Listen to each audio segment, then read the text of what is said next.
Welcome to Self-Reliance by Ralph Waldo Emerson, a rallying cry to trust your own instincts and break free from the need for external approval. Within these pages, Emerson challenges us to stand boldly in our uniqueness, tapping into the extraordinary power already within.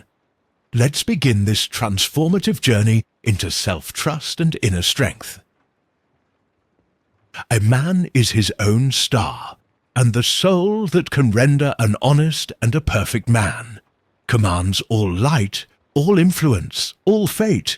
Nothing to him falls early or too late. Our acts our angels are, or good or ill, our fatal shadows that walk by us still.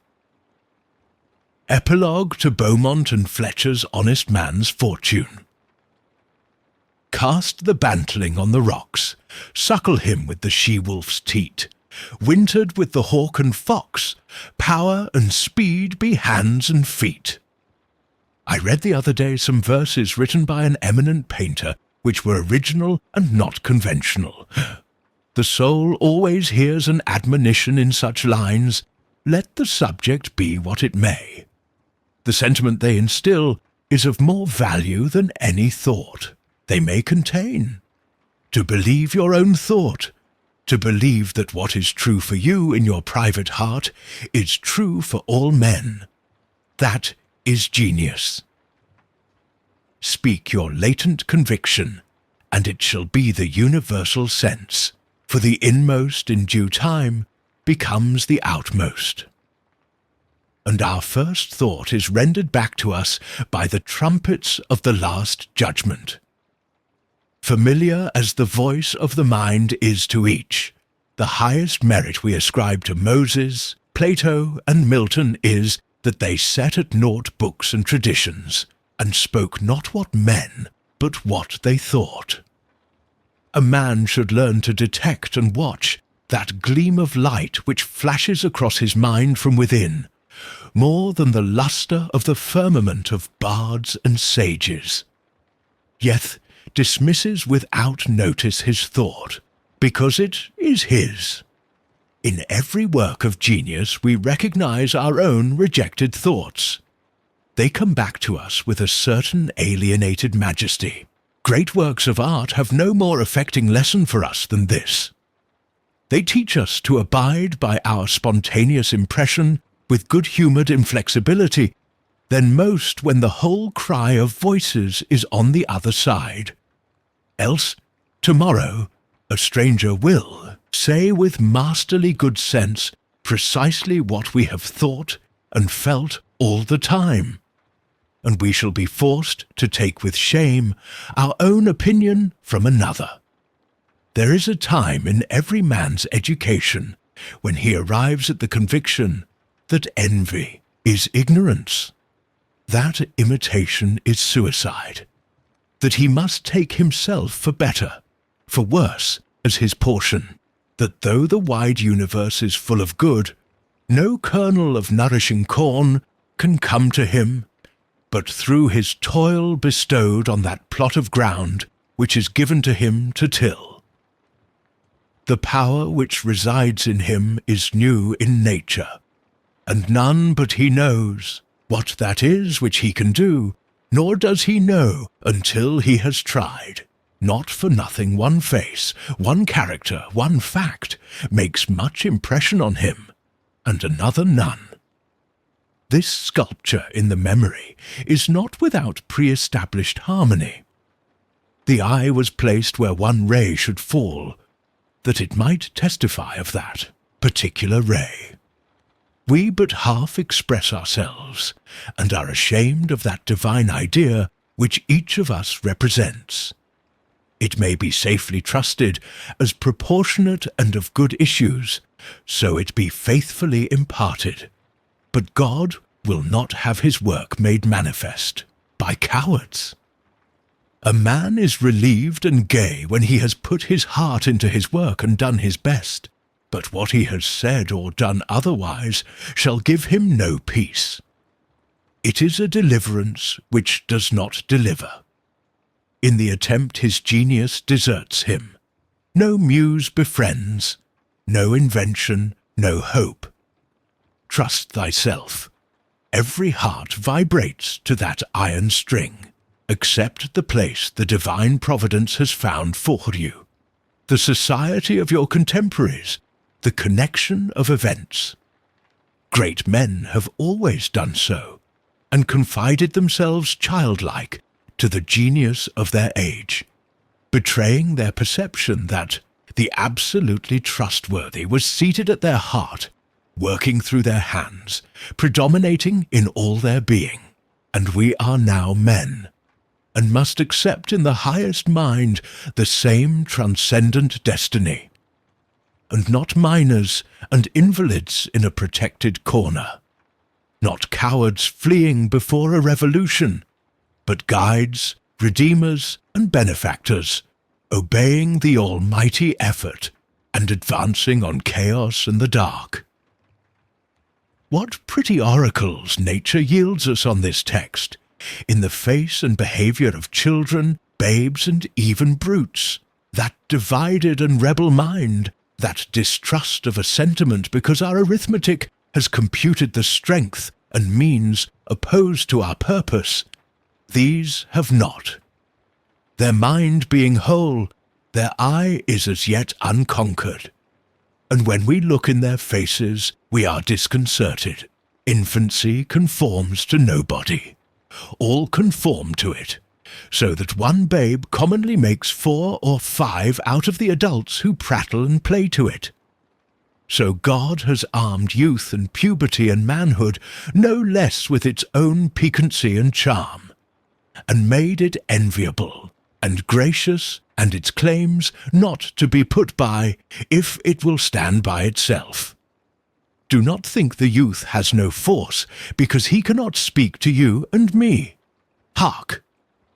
In the next room his voice is sufficiently clear and emphatic. It seems he knows how to speak to his contemporaries. Bashful or bold, then, he will know how to make us seniors very unnecessary. The nonchalance of boys who are sure of a dinner, and would disdain as much as a lord to do or say aught to conciliate one, is the healthy attitude of human nature. A boy is in the parlour, what the pit is in the playhouse, independent, irresponsible, looking out from his corner on such people and facts as pass by. He tries and sentences them on their merits, in the swift, summary way of boys, as good, bad, interesting, silly, eloquent, troublesome. He cumbers himself never about consequences, about interests. He gives an independent, genuine verdict. You must court him. He does not court you. But the man is, as it were, clapped into jail by his consciousness.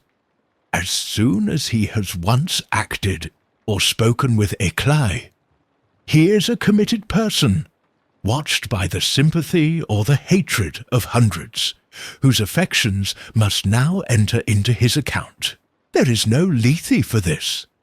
Ah, that he could pass again into his neutrality, who can thus avoid all pledges, and having observed, observe again from the same unaffected, unbiased, unbribable, unaffrighted innocence, must always be formidable. He would utter opinions on all passing affairs, which being seen to be not private, but necessary, would sink like darts into the ear of men, and put them in fear.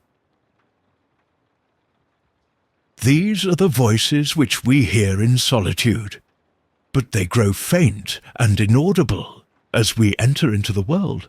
Society everywhere is in conspiracy against the manhood of every one of its members.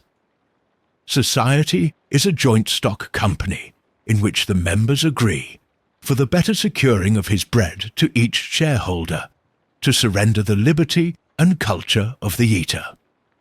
The virtue in most request is conformity.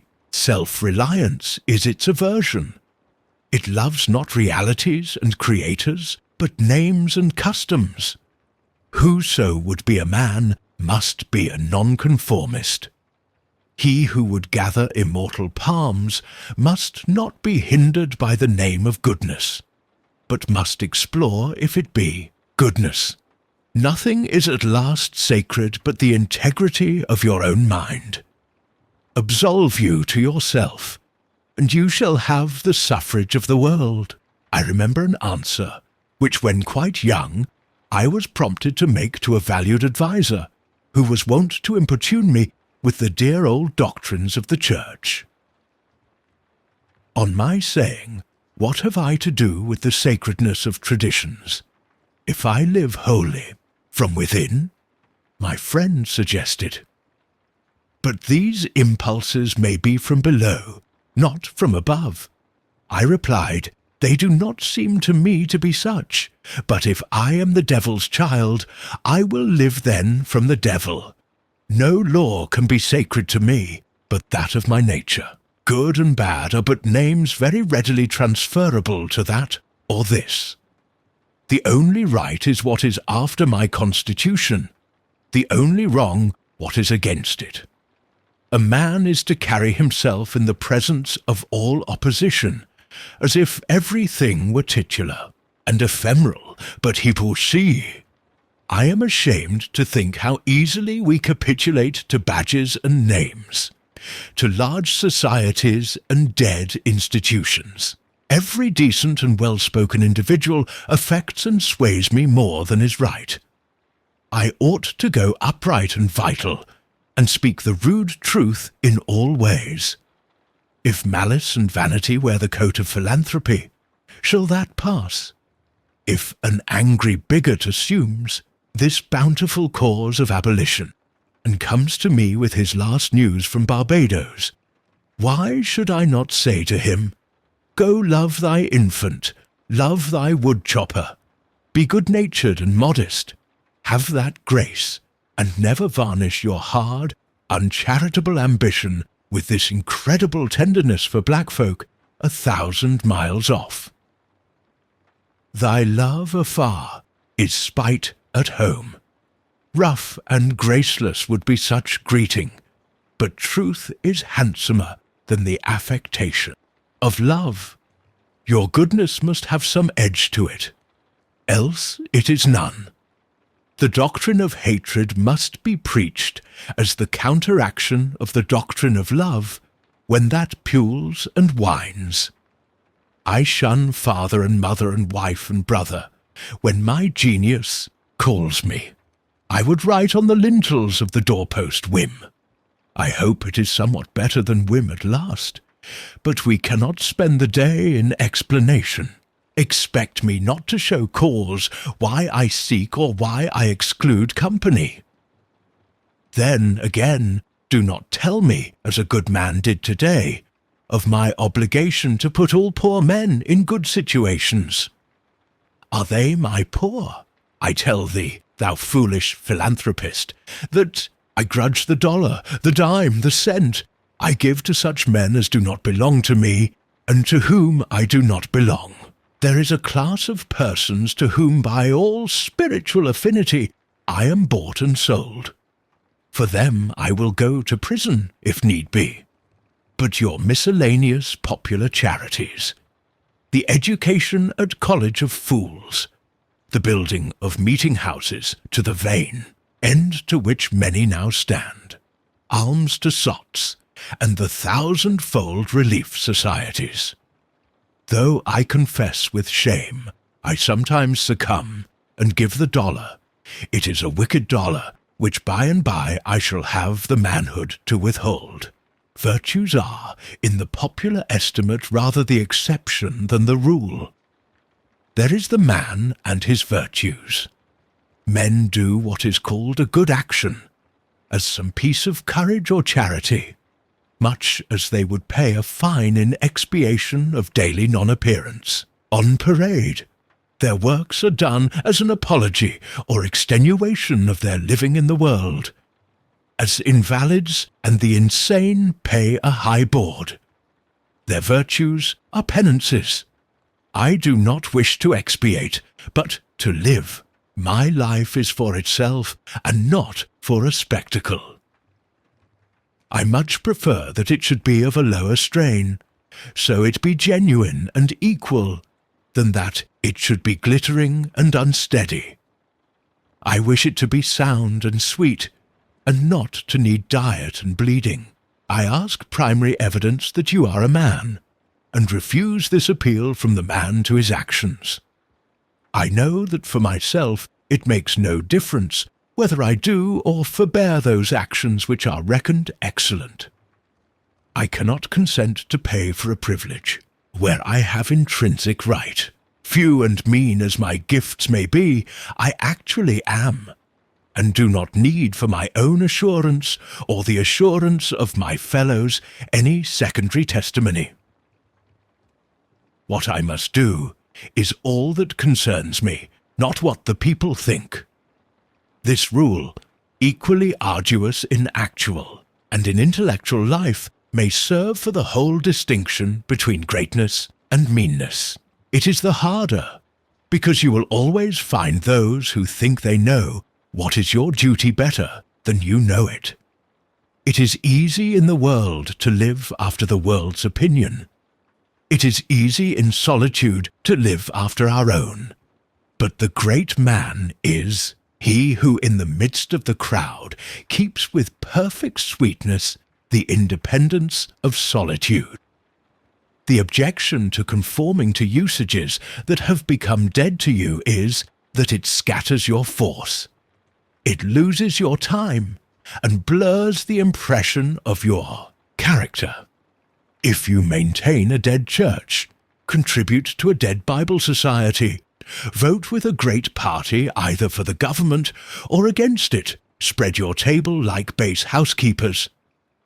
Under all these screens, I have difficulty to detect the precise man you are, and of course, so much force is withdrawn from your proper life.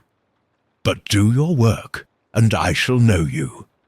Do your work, and you shall reinforce yourself.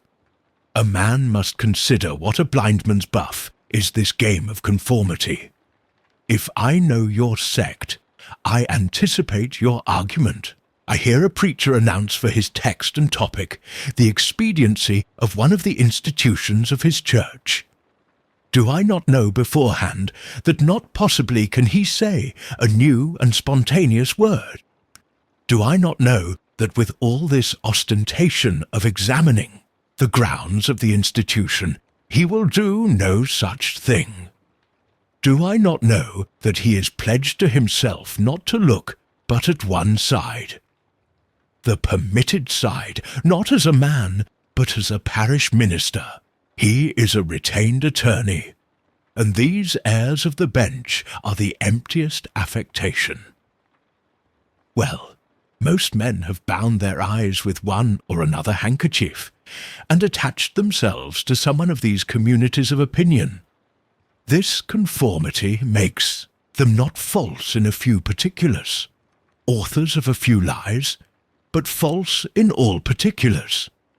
Their every truth is not quite true. Their two is not the real two. Their four not the real four. So that every word they say chagrins us, and we know not where to begin to set them right. Meantime, nature is not slow to equip us in the prison uniform of the party to which we adhere. We come to wear one cut of face and figure, and acquire by degrees the gentlest asinine expression. There is a mortifying experience in particular, which does not fail to wreak itself also in the general history. I mean the foolish face of praise, the forced smile which we put on in company, where we do not feel at ease in answer to conversation which does not interest us. The muscles not spontaneously moved, but moved by a low usurping wilfulness, grow tight about the outline of the face with the most disagreeable sensation. For nonconformity, the world whips you with its displeasure. And therefore, a man must know how to estimate a sour face. The bystanders look askance on him in the public street or in the friend's parlour.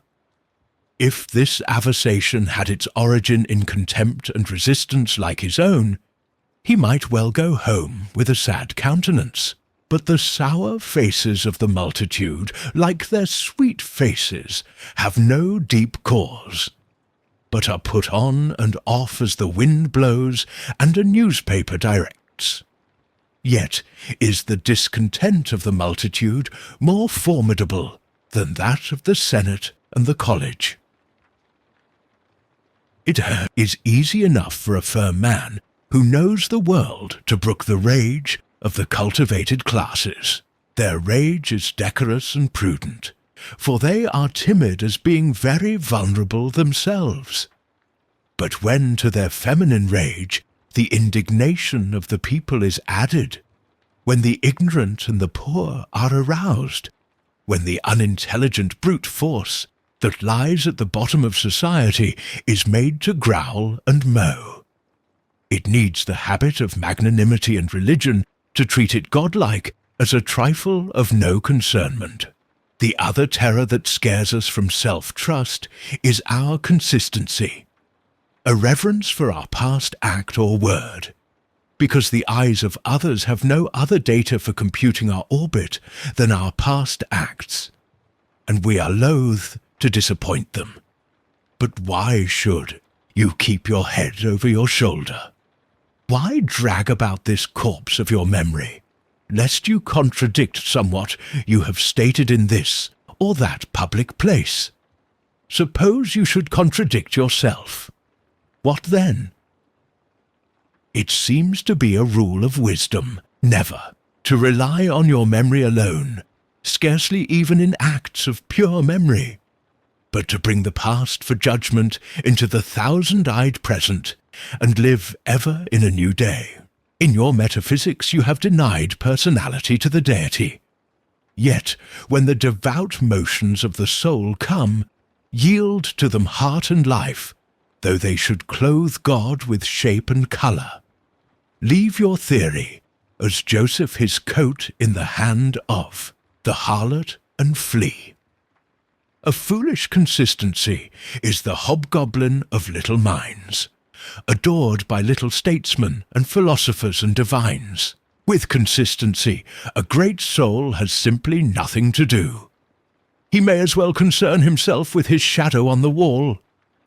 Speak what you think now in hard words, and tomorrow speak what tomorrow thinks in hard words again, though it contradict every thing you said today. Ah, so you shall be sure to be misunderstood. Is it so bad, then, to be misunderstood? Pythagoras was misunderstood, and Socrates, and Jesus, and Luther, and Copernicus, and Galileo, and Newton, and every pure and wise spirit that ever took flesh. To be great is to be misunderstood. I suppose no man can violate his nature. Tch! The sallies of his will are rounded in by the law of his being, as the inequalities of Andes and Himalaya are insignificant in the curve of the sphere. Nor does it matter how you gauge and try him. A character is like an acrostic, or Alexandrian, stanza. Read it forward, backward, or across, it still spells the same thing. In this pleasing, contrite wood life which God allows me, let me record day by day my honest thought without prospect or retrospect, and I cannot doubt it will be found symmetrical, though I mean it not, and see it not. My book should smell of pines and resound with the hum of insects. The swallow over my window should interweave that thread or straw he carries in his bill into my web also. We pass for what we are. Character teaches above our wills.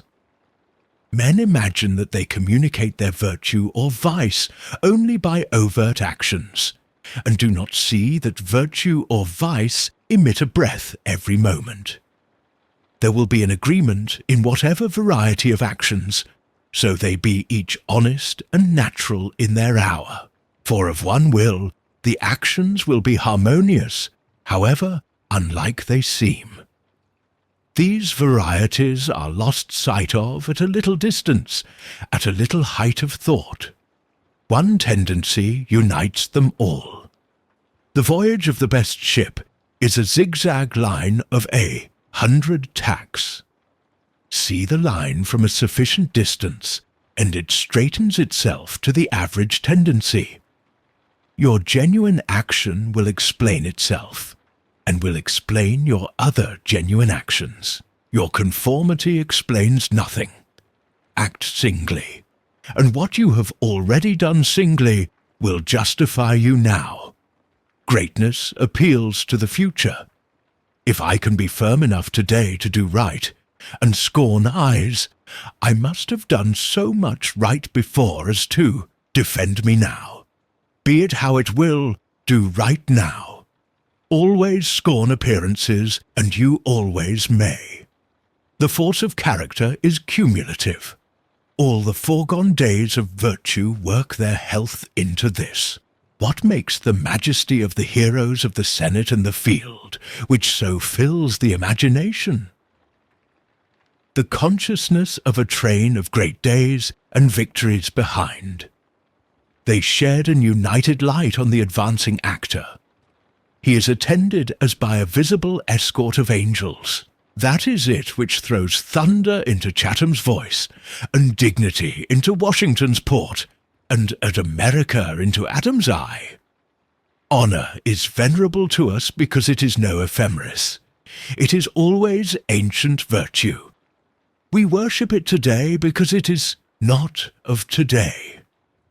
We love it and pay it homage because it is not a trap for our love and homage, but is self-dependent, self-derived, and therefore of an old immaculate pedigree, even if shown in a young person. I hope in these days we have heard the last of conformity and consistency. Let the words be gazetted and ridiculous henceforward. Instead of the gong for dinner, let us hear a whistle from the Spartan fife. Let us never bow and apologize more. A great man is coming to eat at my house. I do not wish to please him. I wish that he should wish to please me.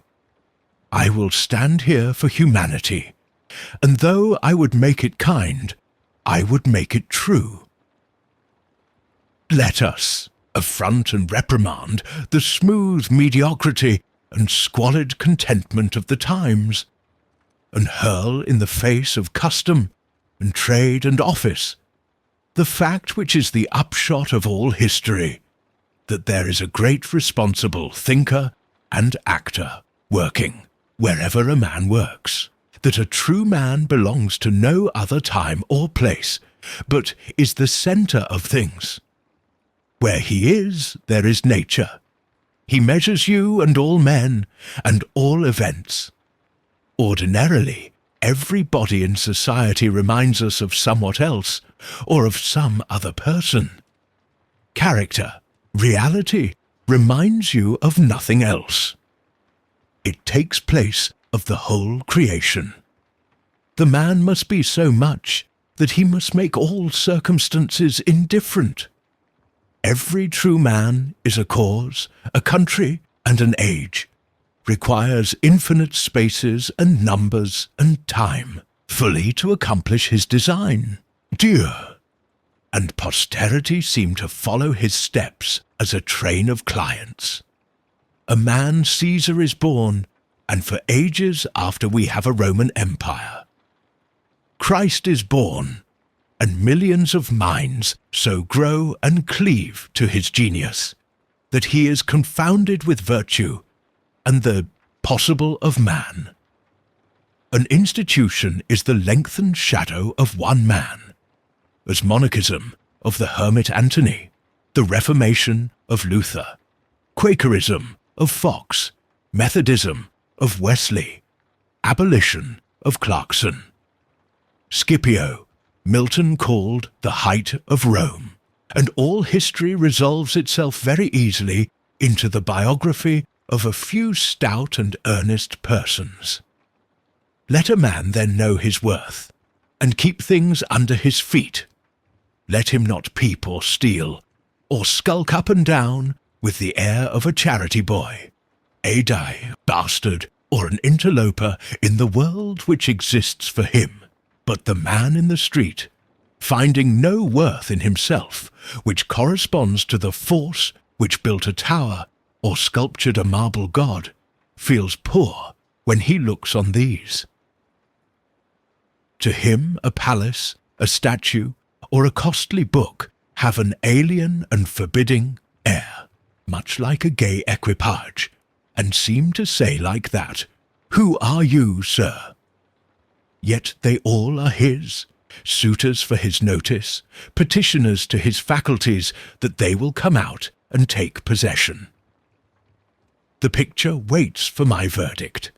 It is not to command me, but I am to settle its claims to praise. That popular fable of the sot who was picked up dead drunk in the street, carried to the Duke's house, washed and dressed and laid in the Duke's bed, and, on his waking, treated with all obsequious ceremony like the Duke, and assured that he had been insane, owes its popularity to the fact that it symbolizes so well the state of man, who is in the world a sort of sot, but now and then wakes up, exercises his reason, and finds himself a true prince. Our reading is mendicant and sycophantic. In history, our imagination plays us false. Kingdom and lordship, power and estate are a gaudier vocabulary than Private John and Edward in a small house and common day's work. But the things of life are the same to both. The sum total of both is the same. Why all this deference to Alfred and Scanderbeg and Gustavus? Suppose they were virtuous, did they wear out virtue? As great a stake depends on your private act today, as followed their public and renowned steps. When private men shall act with original views, the lustre will be transferred from the actions of kings to those of gentlemen. The world has been instructed by its kings, who have so magnetized the eyes of nations. It has been taught by this colossal symbol the mutual reverence that is due from man to man, the joyful loyalty with which men have everywhere suffered the king, the noble, or the great proprietor to walk among them by a law of his own, make his own scale of men and things, and reverse theirs, pay for benefits not with money but with honour, and represent the law in his person, was the hieroglyphic by which they obscurely signified their consciousness of their own right and comeliness, the right of every man. The magnetism which all original action exerts is explained when we inquire the reason of self-trust. Who is the trustee? What is the aboriginal self on which a universal reliance may be grounded? What is the nature and power of that science-baffling star, without parallax, without calculable elements, which shoots a ray of beauty even into trivial and impure actions, if the least mark of independence appear? The inquiry leads us to that source, at once the essence of genius, of virtue, and of life, which we call spontaneity or instinct. We denote this primary wisdom as intuition, whilst all later teachings are tuitions. In that deep force, the last fact behind which analysis cannot go, all things find their common origin, for the sense of being which in calm hours rises we know not how, in the soul, is not diverse from things, from space, from light, from time, from man, but one with them, and proceeds obviously from the same source whence their life and being also proceed. We first share the life by which things exist, and afterwards see them as appearances in nature, and forget that we have shared their cause. Here is the fountain of action and of thought. Here are the lungs of that inspiration which giveth man wisdom, and which cannot be denied without impiety and atheism. We lie in the lap of immense intelligence, which makes us receivers of its truth and organs of its activity. When we discern justice, when we discern truth, we do nothing of ourselves, but allow a passage to its beams. If we ask whence this comes, if we seek to pry into the soul that causes, all philosophy is at fault. Its presence or its absence is all we can affirm. Every man discriminates between the voluntary acts of his mind and his involuntary perceptions, and knows that to his involuntary perceptions a perfect faith is due. He may err in the expression of them, but he knows that these things are so, like day and night, not to be disputed. My wilful actions and acquisitions are but roving. The idlest reverie, the faintest native emotion, command my curiosity and respect. Thoughtless people contradict as readily the statement of perceptions as of opinions, or rather much more readily, for they do not distinguish between perception and notion. They fancy that I choose to see this or that thing, but perception is not whimsical, but fatal. If I see a trait, my children will see it after me, and in course of time all mankind, although it may chance that no one has seen it before me. For my perception of it is as much a fact as the sun. The relations of the soul to the divine spirit are so pure that it is profane to seek to interpose helps. It must be that when God speaketh he should communicate not one thing, but all things, should fill the world with his voice, should scatter forth light, nature, time, souls, from the centre of the present thought, and new date and new create the whole. Whenever a mind is simple and receives a divine wisdom, old things pass away. Uphew means teachers, texts, temples fall. It lives now and absorbs past and future into the present hour. All things are made sacred by relation to it. Ush, dunk, uff.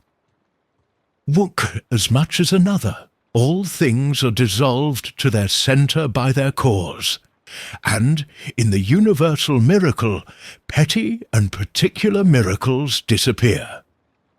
If, therefore, a man claims to know and speak of God, and carries you backward to the phraseology of some old mouldered nation in another country, in another world, believe him not. Is the acorn better than the oak, which is its fullness and completion? Is the parent better than the child, into whom he has cast his ripened being? Whence, then, this worship of the past? The centuries are conspirators against the sanity and authority of the soul. Time and space are but physiological colours which the eye makes, but the soul is light. Where it is day, where it was is night, and history is an impertinence and an injury, if it be anything more than a cheerful apologue or parable of my being and becoming. Man is timid and apologetic.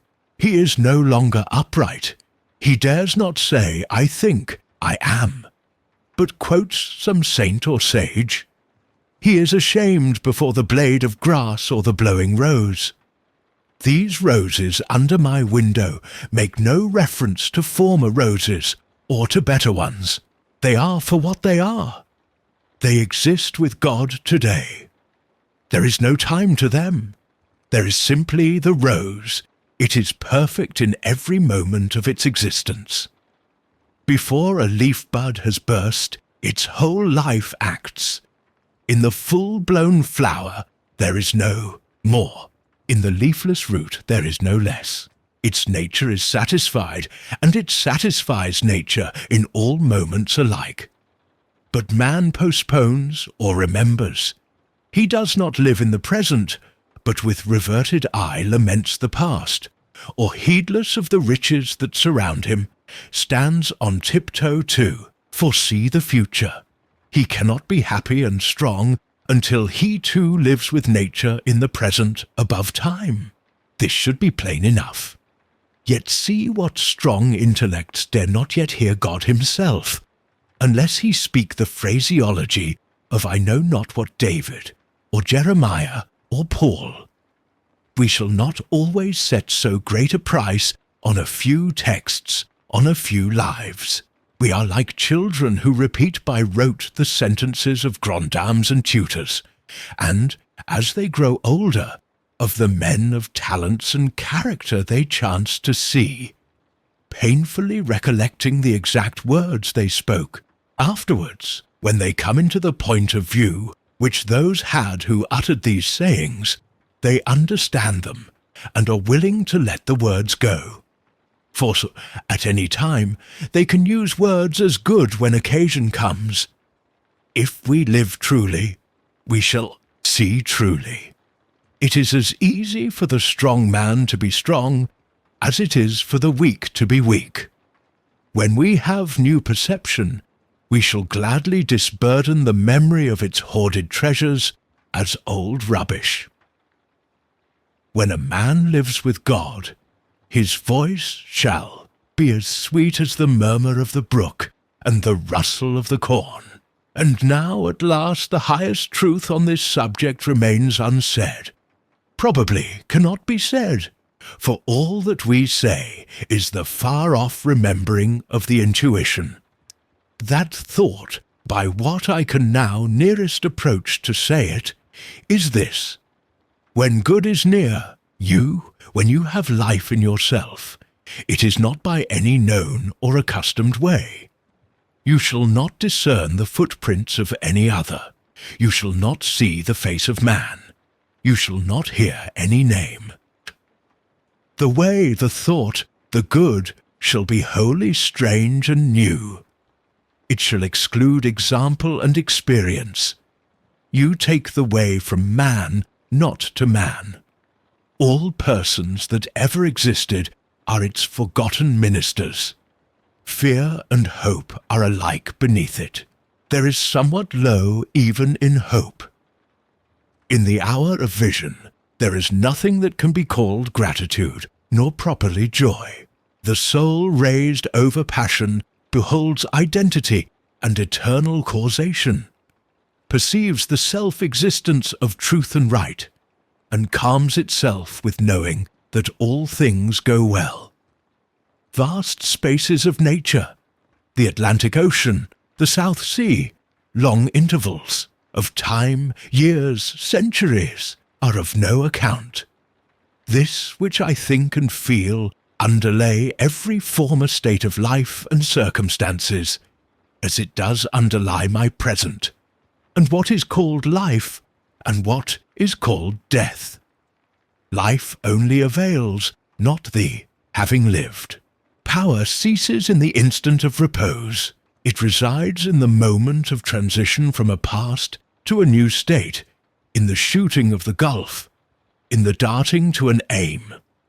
This one fact the world hates, that the soul becomes. For that forever degrades the past, turns all riches to poverty, all reputation to a shame, confounds the saint with the rogue, shoves Jesus and Judas equally aside. Why then do we prate of self-reliance? Inasmuch as the soul is present, there will be power, not confident, but agent. To talk of reliance is a poor external way of speaking. Speak rather of that which relies, because it works and is. Who has more obedience than I masters me, though he should not raise his finger? Round him I must revolve by the gravitation of spirits.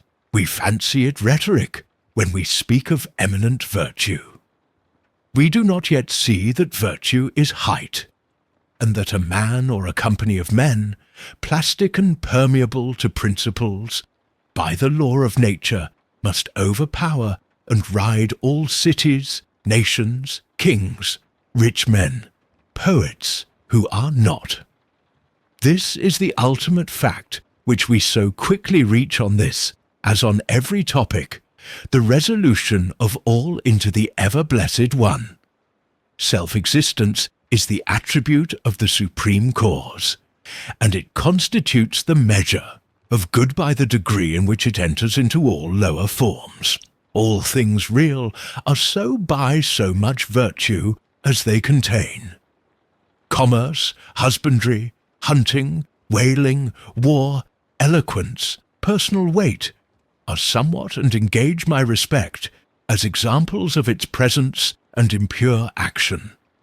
I see the same law working in nature for conservation and growth. Power is in nature the essential measure of right. Nature suffers nothing to remain in her kingdoms which cannot help itself. The genesis and maturation of a planet, its poise and orbit, the bended tree recovering itself from the strong wind, the vital resources of every animal and vegetable, are demonstrations of the self-sufficing and therefore self-relying soul. Thus, all concentrates.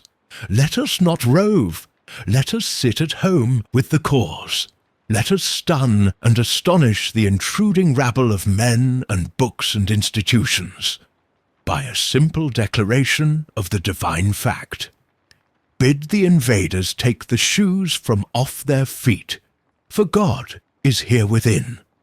Let our simplicity judge them, and our docility to our own law demonstrate the poverty of nature and fortune beside our native riches. But now we are a mob. Man does not stand in awe of man, nor is his genius admonished to stay at home, to put itself in communication with the internal ocean, but it goes abroad to beg a cup of water of the urns of other men. We must go alone. I like the silent church before the service begins, better than any preaching. How far off, how cool, how chaste the persons look, begirt each one with a precinct or sanctuary. So let us always sit. Why should we assume the faults of our friend or wife or father or child, because they sit around our hearth or are said to have the same blood?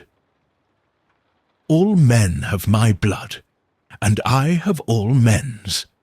Not for that will I adopt their petulance or folly, even to the extent of being ashamed of it. But your isolation must not be mechanical, but spiritual, that is, must be elevation. At times the whole world seems to be in conspiracy to importune you with emphatic trifles. Friend, client, child, sickness, fear, want, charity, all knock at once at thy closet door, and say, Come out unto us. But keep thy state, come not into their confusion. The power men possess to annoy me, I give them by a weak curiosity. No man can come near me but through my act. What we love that we have, but by desire we bereave ourselves of the love. If we cannot at once rise to the sanctities of obedience and faith, let us at least resist our temptations. Let us enter into the state of war, and wake Thor and Woden, courage and constancy in our Saxon breasts. This is to be done in our smooth times by speaking the truth. Check this lying hospitality and lying affection. Live no longer to the expectation of these deceived and deceiving people with whom we converse. Say to them, O father, O mother, O wife, O brother, O friend, I have lived with you after appearances hitherto. Henceforward I am the truth's. Be it known unto you that henceforward I obey no law less than the eternal law. I will have no covenants but proximities. I shall endeavour to nourish my parents, to support my family, to be the chaste husband of one wife. But these relations I must fill after a new and unprecedented way. I appeal from your customs. I must be myself. I cannot break myself any longer for you or you. If you can love me for what I am, we shall be the happier. If you cannot, I will still seek to deserve that you should. I will not hide my tastes or aversions. I will so trust that what is deep is holy, that I will do strongly before the sun and moon whatever inly rejoices me and the heart appoints. If you are noble, I will love you. If you are not, I will not hurt you and myself by hypocritical attentions. If you are true, but not in the same truth with me, cleave to your companions. I will seek my own. I do this not selfishly, but humbly and truly. It is alike your interest and mine, and all men's, however long we have dwelt in lies, to live in truth. Does this sound harsh today? You will soon love what is dictated by your nature as well as mine, and if we follow the truth, it will bring us out safe at last. But so you may give these friends pain. Yes, but I cannot sell my liberty and my power to save their sensibility. Besides, all persons have their moments of reason when they look out into the region of absolute truth. Then will they justify me and do the same thing? The populace think that your rejection of popular standards is a rejection of all standard, and mere antinomianism. And the bold sensualist will use the name of philosophy to gild his crimes, but the law of consciousness abides. There are two confessionals, in one or the other of which we must be shriven. You may fulfill your round of duties by clearing yourself in the direct or in the reflex way. Consider whether you have satisfied your relations to father, mother, cousin, neighbour, town, cat, and dog. Whether any of these can upbraid you. But I may also neglect this reflex standard and absolve me to myself. I have my own stern claims and perfect circle. It denies the name of duty to many offices that are called duties. But if I can discharge its debts, it enables me to dispense with the popular code. If anyone imagines that this law is lax, let him keep its commandment one day. And truly, it demands something godlike in him who has cast off the common motives of humanity and has ventured to trust himself for a taskmaster.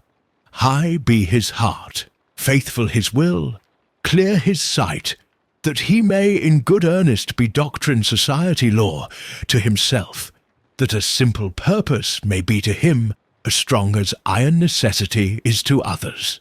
If any man consider the present aspects of what is called by distinction society, he will see the need of these ethics. The sinew and heart of man seem to be drawn out, and we are become timorous, desponding whimperers. We are afraid of truth, afraid of fortune, afraid of death, and afraid of each other. Our age yields no great and perfect persons.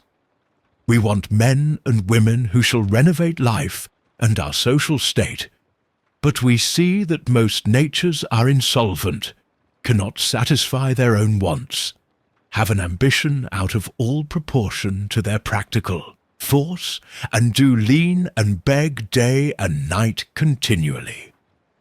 Our housekeeping is mendicant, our arts, our occupations, our marriages, our religion. We have not chosen, but society has chosen for us. We are parlour soldiers. We shun the rugged battle of fate where strength is born. If our young men miscarry in their first enterprises, they lose all heart.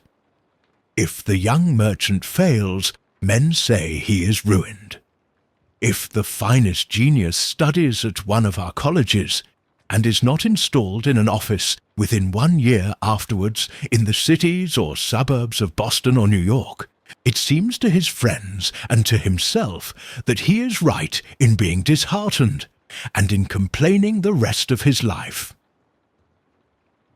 A sturdy lad from New Hampshire or Vermont, who in turn tries all the professions, who teams it, farms it, peddles, keeps a school, preaches, edits a newspaper, goes to Congress, buys a township, and so forth, in successive years, and always, like a cat, falls on his feet, is worth 100 of these city dolls. He walks abreast with his days, and feels no shame in not studying a profession, for he does not postpone his life, but lives already. He has not 1 chance, but 100 chances. Let a Stoic open the resources of man, and tell men they are not leaning willows, but can and must detach themselves, that with the exercise of self-trust new powers shall appear, that a man is the Word made flesh, born to shed healing to the nations, that he should be ashamed of our compassion, and that the moment he acts from himself, tossing the laws, the books, idolatries, and customs out of the window, we pity him no more, but thank and revere him. And that teacher shall restore the life of man to splendor, and make his name dear to all history. It is easy to see that a greater self-reliance must work a revolution in all the offices and relations of men, in their religion, in their education, in their pursuits, their modes of living, their association, in their property, in their speculative views. 1.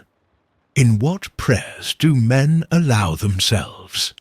That which they call a holy office is not so much as brave and manly. Prayer looks abroad and asks for some foreign addition to come through some foreign virtue, and loses itself in endless mazes of natural and supernatural, and mediatorial and miraculous, prayer that craves a particular commodity. Anything less than all good is vicious.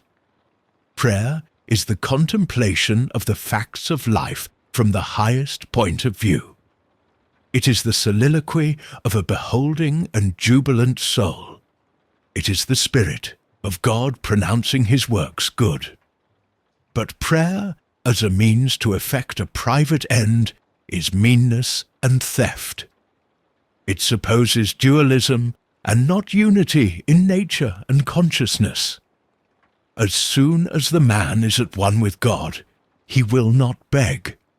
He will then see prayer in all action, the prayer of the farmer kneeling in his field to weed it, the prayer of the rower kneeling with the stroke of his oar, are true prayers heard throughout nature, though for cheap ends. Caratach, in Fletcher's Bonduca, when admonished to inquire, the mind of the God audate replies, his hidden meaning lies in our endeavours. Our valours are our best gods. Another sort of false prayers are our regrets. Discontent is the want of self-reliance. It is infirmity of will. Regret calamities if you can thereby help the sufferer. If not, attend your own work, and already the evil begins to be repaired. Our sympathy is just as base.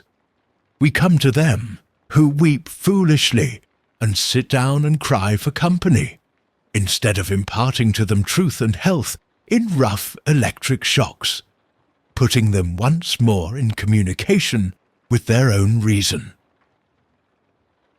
The secret of fortune is joy in our hands. Welcome evermore. To gods and men is the self-helping man.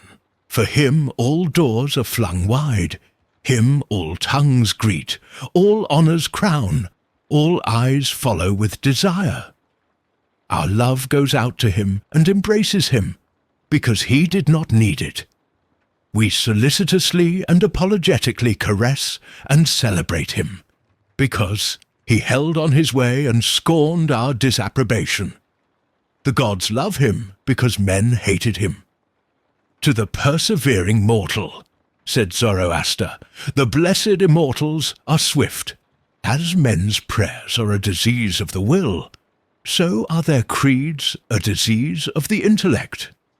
They say with those foolish Israelites, let not God speak to us, lest we die. Speak thou, speak any man with us, and we will obey. Everywhere I am hindered of meeting God in my brother, because he has shut his own temple doors, and recites fables merely of his brother's or his brother's brother's God. Every new mind is a new classification, if it prove a mind of uncommon activity and power. A Locke, a Lavoisier, a Hutton, a Bentham, a Fourier. It imposes its classification on other men, and lo, a new system. In proportion to the depth of the thought, and so to the number of the objects it touches and brings within reach of the pupil, is his complacency. But chiefly is this apparent in creeds and churches, which are also classifications of some powerful mind acting on the elemental thought of duty, and man's relation to the highest, such as Calvinism, Quakerism, Swedenborgism. The pupil takes the same delight in subordinating everything to the new terminology, as a girl who has just learned botany in seeing a new earth and new seasons thereby. It will happen for a time that the pupil will find his intellectual power has grown by the study of his master's mind. But in all unbalanced minds, the classification is idolized, passes for the end, and not for a speedily exhaustible means, so that the walls of the system blend to their eye in the remote horizon, with the walls of the universe. The luminaries of heaven seem to them hung on the arch their master built. They cannot imagine how you aliens have any right to see, how you can see. It must be somehow that you stole the light from us. They do not yet perceive that light, unsystematic, indomitable, will break into any cabin, even into theirs. Let them chirp a while and call it their own. If they are honest and do well, presently their neat new pinfold will be too straight and low, will crack, will lean, will rot and vanish, and the immortal light, all young and joyful, million-orbed, million-coloured, will beam over the universe as on the first morning. 2. It is for want of self-culture that the superstition of travelling, whose idols are Italy, England, Egypt, retains its fascination for all educated Americans. They who made England, Italy, or Greece venerable in the imagination did so by sticking fast where they were, like an axis of the earth. In manly hours, we feel that duty is our place. The soul is no traveller. The wise man stays at home, and when his necessities, his duties, on any occasion call him from his house or into foreign lands, he is at home still, and shall make men sensible by the expression of his countenance, that he goes the missionary of wisdom and virtue, and visits cities and men like a sovereign, and not like an interloper or a valet. I have no churlish objection to the circumnavigation of the globe, for the purposes of art, of study, and benevolence, so that the man is first domesticated, or does not go abroad with the hope of finding somewhat greater than he knows. He who travels to be amused, or to get somewhat which he does not carry, travels away from himself, and grows old even in youth among old things. In Thebes in Palmyra, his will and mind have become old and dilapidated as they. He carries ruins to ruins. Travelling is a fool's paradise. Our first journeys discover to us the indifference of places. At home I dream that at Naples, at Rome, I can be intoxicated with beauty and lose my sadness. I pack my trunk, embrace my friends, embark on the sea, and at last wake up in Naples. And there beside me is the stern fact, the sad self, unrelenting, identical, that I fled from. I seek the Vatican and the palaces. I affect to be intoxicated with sights and suggestions, but I am not intoxicated. My giant goes with me wherever I go. 3. But the rage of travelling is a symptom of a deeper unsoundness, affecting the whole intellectual action. The intellect is vagabond, and our system of education fosters restlessness. Our minds travel when our bodies are forced to stay at home. We imitate, and what is imitation but the travelling of the mind? Our houses are built with foreign taste. Our shelves are garnished with foreign ornaments. Our opinions, our tastes, our faculties lean and follow the past and the distant. The soul created the arts wherever they have flourished. It was in his own mind that the artist sought his model. It was an application of his own thought to the thing to be done, and the conditions to be observed. And why need we copy the Doric or the Gothic model? Beauty, convenience, grandeur of thought, and quaint expression are as near to us as to any. And if the American artist will study with hope and love the precise thing to be done by him, considering the climate, the soil, the length of the day, the wants of the people, the habit and form of the government, he will create a house in which all these will find themselves fitted, and taste and sentiment will be satisfied also. Insist on yourself. Never imitate. Your own gift you can present every moment with the cumulative force of a whole life's cultivation. But of the adopted talent of another, you have only an extemporaneous half-possession. That which each can do best, none but his Maker can teach him. No man yet knows what it is, nor can, till that person has exhibited it. Where is the master who could have taught Shakespeare? Where is the master who could have instructed Franklin, or Washington, or Bacon, or Newton? Every great man is a unique. The Scipianism of Scipio is precisely that part he could not borrow. Shakespeare will never be made by the study of Shakespeare.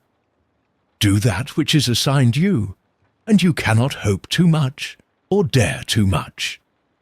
There is at this moment for you an utterance brave and grand as that of the colossal chisel of Phidias, or trowel of the Egyptians, or the pen of Moses or Dante, but different from all these. Not possibly will the soul all rich, all eloquent with thousand-cloven tongue, deign to repeat itself. But if you can hear what these patriarchs say, surely you can reply to them in the same pitch of voice. For the ear and the tongue are two organs of one nature. Abide in the simple and noble regions of thy life, obey thy heart, and thou shalt reproduce the foreworld again. 4.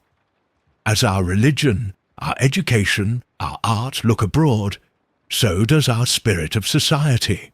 All men plume themselves on the improvement of society, and no man improves. Society never advances. It recedes as fast on one side as it gains on the other. It undergoes continual changes. It is barbarous. It is civilized. It is Christianized. It is rich. it is scientific. But this change is not amelioration. For everything that is given, something is taken. Society acquires new arts and loses old instincts.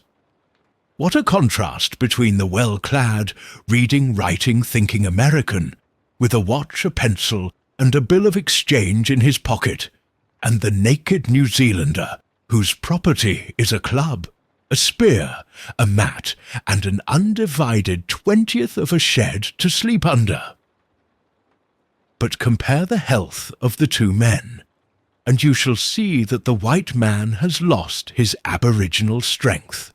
If the traveller tell us truly, strike the savage with a broad axe, and in a day or two the flesh shall unite and heal as if you struck the blow into soft pitch, and the same blow shall send the white to his grave. The civilized man has built a coach, but has lost the use of his feet. He is supported on crutches, but lacks so much support of muscle. He has a fine Geneva watch, but he fails of the skill to tell the hour by the sun. A Greenwich nautical almanac he has, and so being, sure of the information when he wants it, the man in the street does not know a star in the sky. The solstice he does not observe. The equinox he knows as little. And the whole bright calendar of the year is without a dial in his mind. His notebooks impair his memory. His libraries overload his wit. The insurance office increases the number of accidents, and it may be a question whether machinery does not encumber. Whether we have not lost by refinement some energy, by a Christianity entrenched in establishments and forms, some vigour of wild virtue. For every Stoic was a Stoic, but in Christendom where is the Christian? There is no more deviation in the moral standard than in the standard of height or bulk. No greater men are now than ever were.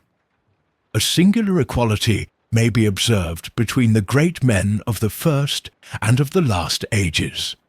Nor can all the science, art, religion, and philosophy of the 19th century avail to educate greater men than Plutarch's heroes 3 or 24 centuries ago.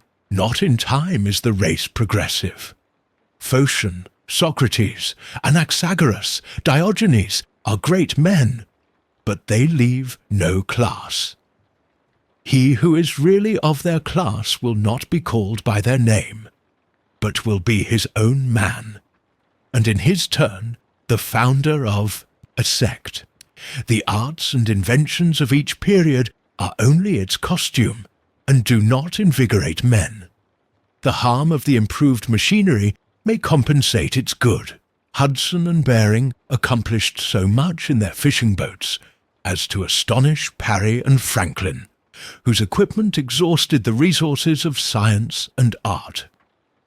Galileo, with an opera glass, discovered a more splendid series of celestial phenomena than anyone since. Columbus found the New World in an undecked boat. It is curious to see the periodical disuse and perishing of means and machinery, which were introduced with loud laudation a few years or centuries before. The great genius returns to essential man. We reckoned the improvements of the art of war among the triumphs of science, and yet Napoleon conquered Europe by the bivouac, which consisted of falling back on naked valour and disencumbering it of all aids. The emperor held it impossible to make a perfect army, says Las Casas, without abolishing our arms, magazines, commissaries, and carriages, until, in imitation of the Roman custom, the soldier should receive his supply of corn, grind it in his hand mill, and bake his bread himself. Society is a wave. The wave moves onward, but the water of which it is composed does not. The same particle does not rise from the valley to the ridge, Its unity is only phenomenal. The persons who make up a nation today, next year die, and their experience with them. And so the reliance on property, including the reliance on governments which protect it, is the want of self-reliance. Men have looked away from themselves and at things so long that they have come to esteem the religious, learned and civil institutions as guards of property, and they deprecate assaults on these, because they feel them to be assaults on property.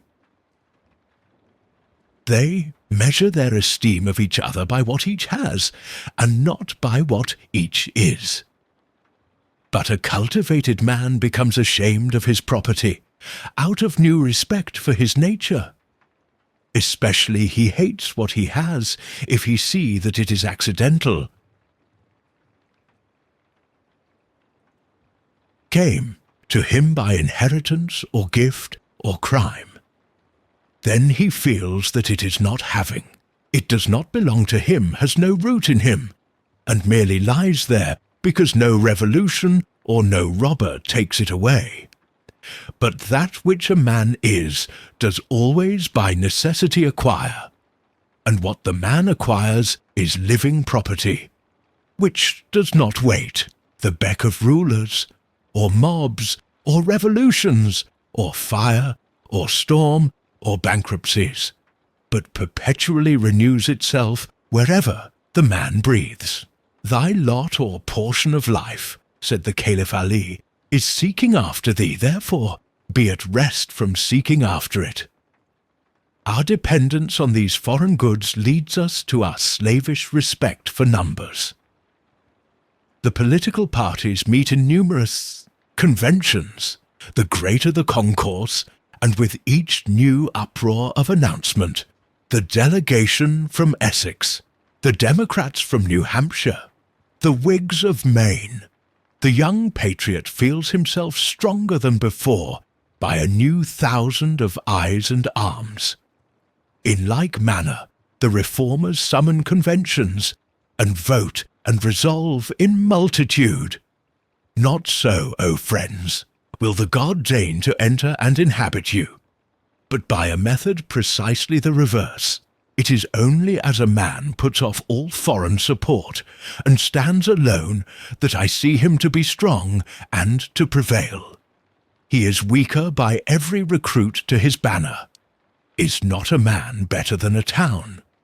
Ask nothing of men, and in the endless mutation, thou, only firm column, must presently appear the upholder of all that surrounds thee.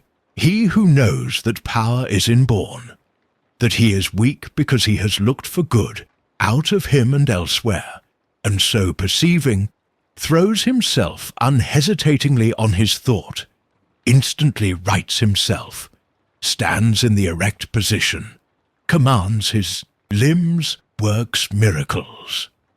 Just as a man who stands on his feet is stronger than a man who stands on his head, so use all that is called fortune. Most men gamble with her, and gain all and lose all, as her wheel rolls. But do thou leave as unlawful these winnings, and deal with cause and effect, the chancellors of God. In the will work and acquire, and thou hast chained the wheel of chance, and shalt sit hereafter out of fear from her rotations. A political victory, a rise of rents, the recovery of your sick, or the return of your absent friend, or some other favourable event, raises your spirits, and you think good days are preparing for you. Do not believe it. Nothing can bring you peace but yourself. Nothing can bring you peace but the triumph of principles.